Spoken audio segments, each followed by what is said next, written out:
शुभम करोति मंगलम। प्रभु श्री राम की कृपा आप सभी पर बनी रहे। मैं रूपाली श्रीवास्तव आप सभी का हार्दिक स्वागत करती हूँ, अभिनंदन करती हूँ हमारे YouTube channel astro solution point और रूपाली श्रीवास्तव में। आप सभी स्वस्थ होंगे, प्रसन्न होंगी, ऐसी मेरी मनोकामना है। आज हम बात करने वाले हैं एकादशी, अजा या जया एकादशी के विषय में, जो कि 10 सितंबर को एकादशी का हम व्रत करने वाले हैं। एकादशी के व्रत करने से सारे पाप नष्ट हो जाते हैं, पुण्य फल की प्राप्ति होती है और कहा जाता है कि जो व्यक्ति एकादशी का व्रत करता है उसे पुनर्जन्म लेकर फिर से धरती पर नहीं आना पड़ता और उसके पाप नष्ट हो जाते हैं।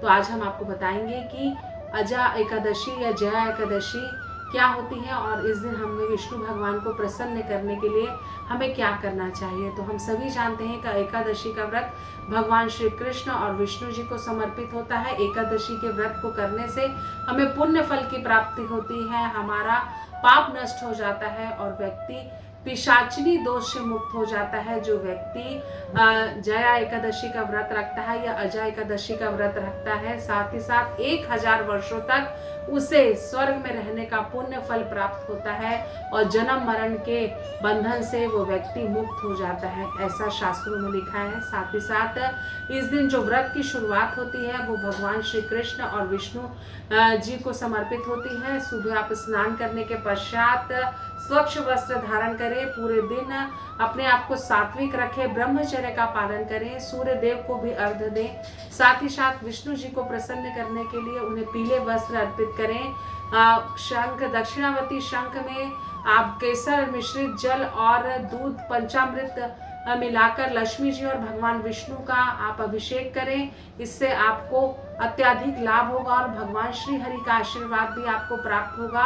पूजन करते समय एक कलश की स्थापना करें, उसमें आप स्वास्तिक का चिन्ह अंकित करें। साथ ही साथ आम के पत्तों और एक श्रीफल के साथ एक श्री कलश स्थापित करें। साथ ही साथ भगवान विष्णु को गोमती चक्र और लक्ष्मी कोड़ी अत्यंत प्रिय है, तो इसकी भी स्थापना करें आप भगवान श्री हरि के पूजन में। साथ ही साथ केले पत्ते को रखना बिल्कुल भी ना भूलें पूजन में। अपने मुख्य द्वार पर आम के पत्तों का तोरण लगाएं, केले के पत्तों से मंडप सजाएं। साथ ही साथ श्री हरि की पूजा में तुलसी दल ना हो, यह तो असंभव सी बात है, क्योंकि श्री कृष्ण और श्री हरि बिना तुलसी दल के भोग को स्वीकार नहीं करते, अर्थात वह किसी भी प्रकार की भोग की वस्तुओं को स्वीकार नहीं करते अगर उसमें तुलसी दल ना हो।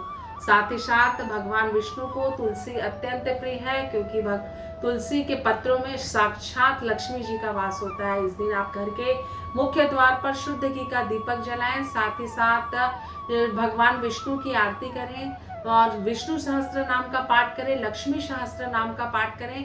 आपके घर के मुख्य द्वार पर आप रंगोली बनाएं।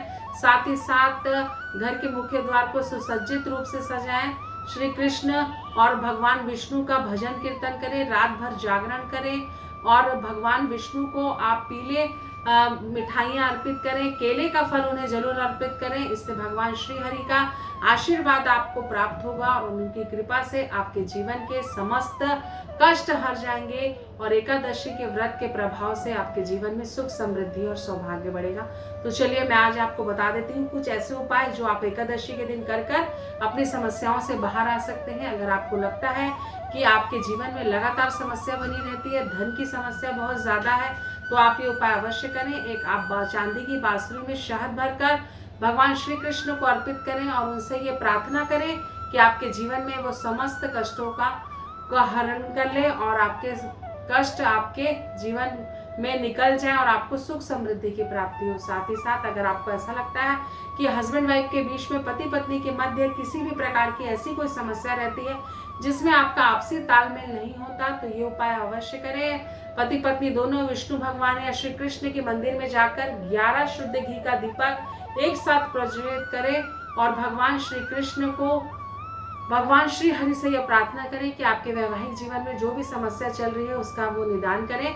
आप देखेंगे कि कुछ ही दिनों के बाद आपके जीवन से समस्त जो आपके मन में एक दूसरे के प्रति दुर्भावनाएं थी वो निकल जाएंगी और आपका वैवाहिक जीवन खुशहाल हो जाएगा। साथ ही साथ एकादशी के दिन चावल का सेवन ना करें, अगर संभव हो तो चावल को स्पर्श भी ना करें। जो एकादशी का व्रत करते हैं उन्हें इस दिन एकादशी के व्रत में सात्विक भोजन करना चाहिए, फलाहार करना चाहिए, अन्न ग्रहण नहीं करना चाहिए, साथ ही साथ चावल का तो स्पर्श भी नहीं करना चाहिए। तो श्री हरि का आशीर्वाद आप पर बरसे। इन्हीं शुभकामनाओं के साथ एक बार फिर से आप सभी को रूपाली श्रीवास्तव का नमस्कार।